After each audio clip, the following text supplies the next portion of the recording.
Alex O'Connor just exposed a massive, and I mean massive, problem for Protestant apologetics, and even William Lane Craig doesn't seem to have a good answer to this. It's about the group appearances, like the 500 witnesses in 1 Corinthians 15. Christians love pointing to these as powerful evidence for the resurrection, and there's good reason to do that, right? It's like the more witnesses that you have, the better the evidence. But here's the issue. If group appearances prove the resurrection, what do you do with Marian apparitions like Fatima or Zaytoun? Tens of thousands, sometimes millions of people witness these events, including skeptics, including journalists, and including non-Christians. Are Protestants actually ready to accept these miracles, or is this the double standard that finally breaks their theology entirely? In this video, we're going to find out. So Alex O'Connor recently highlighted this inconsistency. And as I say, William Lane Craig doesn't seem to really have a good answer to this. It's honestly surprising. But let's first hear from Alex. Remember, sometimes groups do claim to see visions, such as various apparitions of Mary, or the Roman Emperor Constantine's vision of a cross of light in the sky, which may have been seen by his whole army as well. The source isn't clear. Look at this image. This is a picture of a crowd in Fatima, Portugal in 1917. This crowd, many more than 500 in number, were witness to the so-called miracle of the sun. A prophecy by 3 shepherd children said that the Virgin Mary would perform a miracle on the 13th of October, causing this large crowd to gather on that day. And the miracle happened. Testimonies from the members in the crowd were published in the newspaper. They claimed to have seen the sun dancing in the sky, zigzagging around, and even advancing towards the earth, all for 10 minutes. So, a large crowd witnessing a prophesied miracle, and we actually know who saw it and precisely what they saw. We even have their direct testimony. Does Wes Huff believe in this Catholic miracle? Do you? And if not, why not? Exactly. Today, we're diving into Alex's argument, Craig's response, and then why Protestants desperately need to come up with some kind of response to this argument. In the clip that we just watched, Alex raises a very interesting point. If group appearances like the 500 in 1 Corinthians 15 are good evidence for the resurrection, what about other documented group visions like Fatima? Let's actually talk about Fatima. So, fascinating story. In 1917, over 70,000 people gathered in Fatima, Portugal, after 3 children claimed that the Virgin Mary would perform a miracle at a specific time on a specific day. Among the crowd were skeptics, journalists, and people of all beliefs. The question is, what happened next? On the day the children predicted, witnesses reported the sun dancing in the sky, a phenomenon so extraordinary that even secular newspaper covered it the next day. It's one of the craziest stories you're ever going to read. And this wasn't just like 1 or 2 people, it was tens of thousands. Many of them were skeptics. Many described something they believed could only be supernatural. Add the prediction by the children that Mary would perform a miracle on that day, and you've got phenomena that can't be easily dismissed as like a fluke of nature. But Fatima isn't even the most impressive example. Between 1968 and 1971, millions of people in Zaytoun, Egypt, mostly Muslims, reported seeing a woman-like illuminated figure above a Coptic church.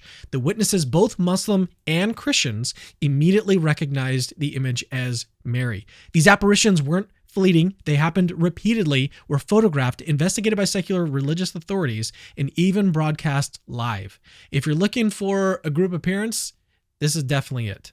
But here's the question. If group appearances are good evidence for the resurrection, aren't they even better evidence for Marian miracles? After all, Fatima and Zaytoun had more witnesses, tens of thousands or even millions, and more contemporaneous documentation, like tens of thousands of eyewitnesses, photographs, and even news reports. So how do Protestants respond to this? Let's hear from William Lane Craig. I'm really curious your take. How do we respond to group visions of the Virgin Mary? I think here Alex is drawing our attention to a very important point, namely the antecedent beliefs of persons which would dispose those persons towards certain experiences.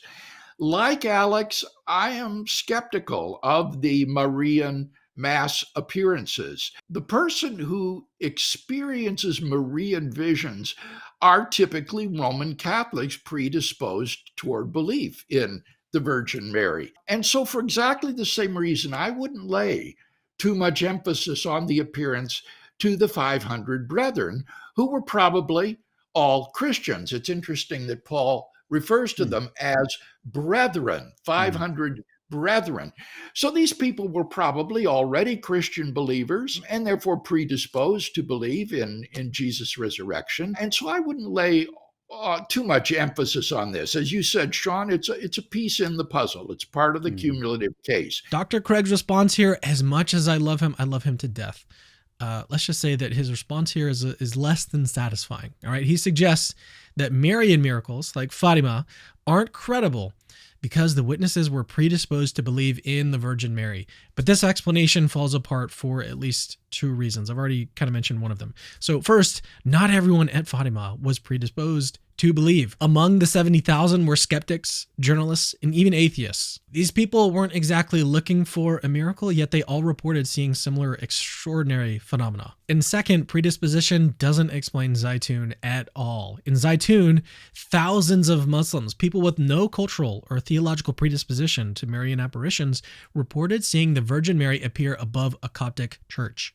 What's crazy is that the first two witnesses of the apparition were Muslims. Like, these appearances were documented with photos, eyewitness testimonies, and even live broadcasts. In fact, at one point, the secular authorities cut the power in the area surrounding the church, and yet the appearances kept occurring. So if Fatima included skeptics and Zaytoun involved tens of thousands of Muslims, Dr. Craig's response here actually collapses completely. These appearances did not only involve individuals that were predisposed to seeing a miracle. Dr. Craig is actually wrong here. So where does that leave us? Either everyone actually saw something, or else thousands were hallucinating the same thing. But Dr. Craig has argued extensively in his work that group hallucinations just don't occur. Finally, just a third example that is difficult for the hallucination hypothesis to explain would be the appearance to the 500 brethren.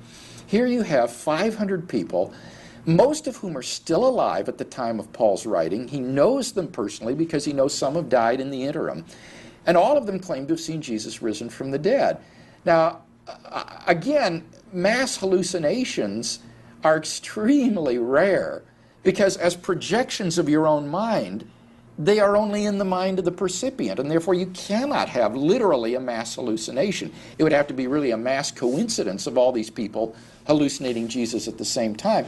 Now, that's not impossible, but again, when you look at the diversity of the appearances, this just begins to strain the hallucination hypothesis, I think, to the breaking point. Dr. Craig is absolutely right about this. Group hallucinations, especially on this scale, don't happen.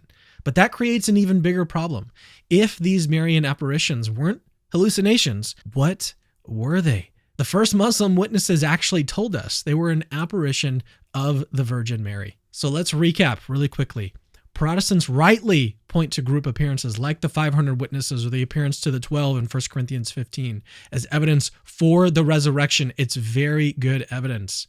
But Marian apparitions like Fatima and Zaytoun involve even more witnesses, more extensive documentation, and often people who are not predisposed to believe. Protestants seem to be stuck in a very serious dilemma here. Either they dismiss these miracles, weakening their own argument for the resurrection, or they accept them and face the fact that Catholicism or Orthodoxy offers a more consistent explanation. So what option should we take? Well, let's actually let Protestant scholar and apologist Dr. Sean McDowell suggest an answer for us.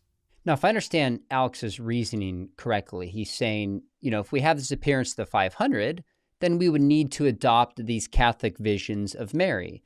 And since many people don't accept those, we should question the 500. I would say, well, all right, if we accept the 500 and be consistent in his eyes and accept the Marian apparitions, then you and I, Bill, would just need to maybe consider becoming Catholic